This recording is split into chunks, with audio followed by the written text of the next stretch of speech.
Let's go Falcons! Our team has been going through some changes and preparing for the upcoming season. The Atlanta Falcons are looking ahead to the draft with the goal of putting together the best team and, of course, not making the same mistakes. Before we get into the details, be sure to hit that like button and let's join us for the latest updates on the Falcons. Tell me who you would like to see on the team this year. Let us know in the comments. Now, let's dive into the 2025 NFL Draft and analyze the 4 key positions and players the Falcons should target to make this team a true contender. The Super Bowl may be just around the corner, but for us Falcons fans, our eyes are already on the offseason and what moves this team needs to make. After a season that finally saw us break out of the 7-10 rut with an 8-9 finish, the Falcons showed flashes of improvement but fell short of the playoffs once again. The good news? We're not far from becoming a legitimate contender. With Michael Penix Jr. showing promise at center and a young, hungry roster, we're just a few key pieces away from making a serious run in 2025. Let's break down the 4 positions the Falcons need to prioritize and which players can help take this team to the next level. First up,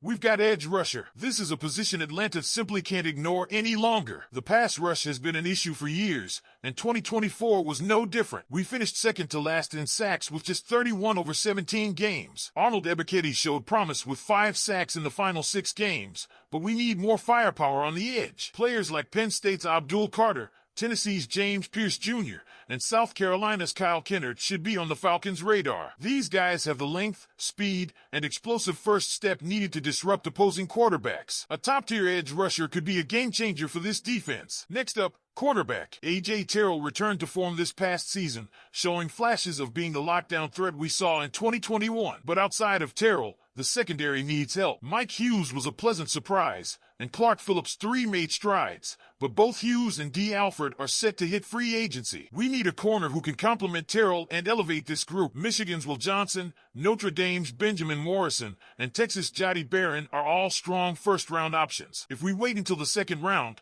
Trey Amos is a name to watch. Now let's talk safety. The addition of Justin Simmons last year was supposed to solidify the secondary alongside Jesse Bates, but Simmons didn't quite meet expectations. With Simmons and Richie Grant both set to hit free agency, we're facing a potential void at safety. DeMarco Hellams will be back from injury and could step up, but adding depth through the draft makes sense. Alabama's Malachi Moore, Penn State's Kevin Winston Jr., and Ohio State's Lathan Ransom are all intriguing options who could complement Bates and strengthen the back end of the defense. Finally, we need to discuss the pass-catching depth at wide receiver and tight end. The good news? The Falcons have had no shortage of production in 2024, a welcome change after years of struggling in that area. However, Kyle Pitts remains a question mark. Despite the team picking up his 5th-year option, his underwhelming performance raises questions about his long-term future in Atlanta. General Manager Terry Fontenot didn't hold back during his year-end press conference, acknowledging that Pitts hasn't lived up to expectations since his standout rookie year. If the Falcons decide to explore trade options for Pitts,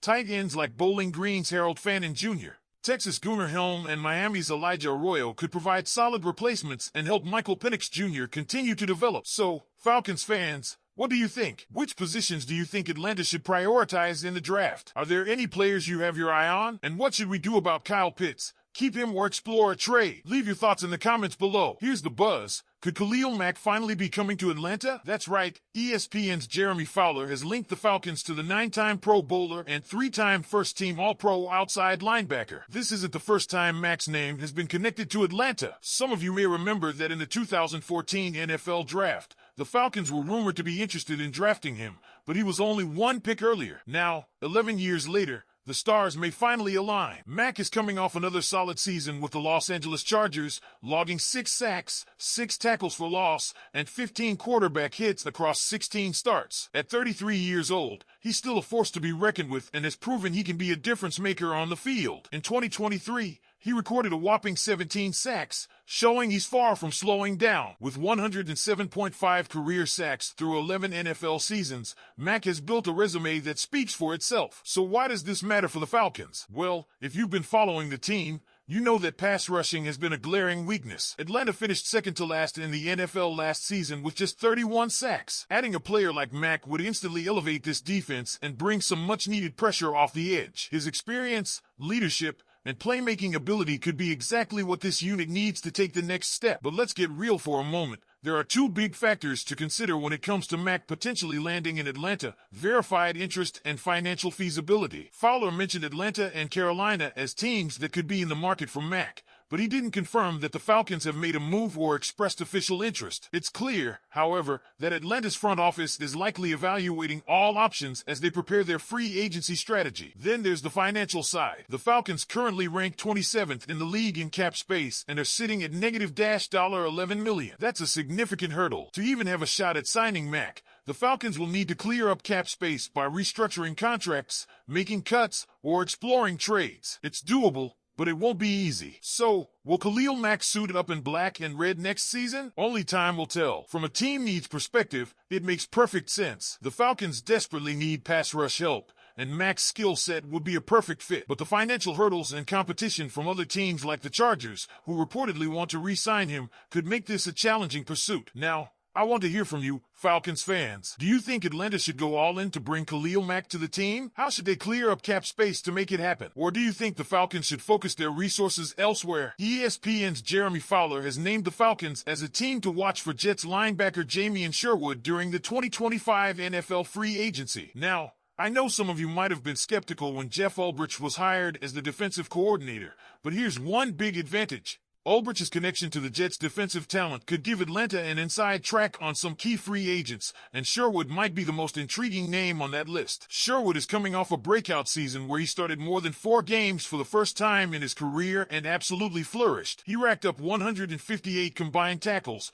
leading the league with 98 solo tackles. On top of that, he logged 10 tackles for loss, 3 pass defenses, 2 quarterback hits, and 2 sacks. Those are impressive numbers for a player who finally got the chance to show what he's capable of in a full-time role. Drafted in the 5th round out of Auburn in 2021, Sherwood spent the early part of his career contributing mostly on special teams. But with Ulbrich as the Jets' defensive coordinator and interim head coach last season, Sherwood played a career-high 1,065 defensive snaps, 93% of the team's total defensive snaps, and he delivered. Pro Football Focus even graded Sherwood as the Jets' top defender among players who logged at least 115 snaps. So why does Sherwood make sense for the Falcons? On paper, Atlanta already has a solid linebacker core led by Caden Ellis, who's been a standout since signing with the team. But injuries plagued the group last season. Nate Landman and Troy Anderson showed promise, but both missed time. And Anderson, as good as he is, might be better suited for a 2-down role. Sherwood could bring a different element. His ability to play downhill with speed, cut off the ball, and pursue plays on the edge makes him a great fit for a defense looking to take that next step. Of course, we can't ignore the financial hurdles. The Falcons are facing limited cap space this offseason, so they'll need to get creative to make room for impact players like Sherwood. But if the front office can clear some space, adding a young, ascending linebacker with 3-down versatility and special teams ability seems like a no-brainer. And let's not forget that Sherwood was part of a Jets defense that finished 3rd in total defense and 4th in passing yards allowed last season. Bringing that kind of defensive mindset and talent to Atlanta could be a game-changer. So, what do you think, Falcons fans? Is Jamien Sherwood the right fit for this team? Should the Falcons prioritize him in free agency despite the cap challenges? Drop your thoughts in the comments below. And don't forget to like this video and subscribe to the channel so you're always up to date with the latest Falcons news and insights. Go Falcons!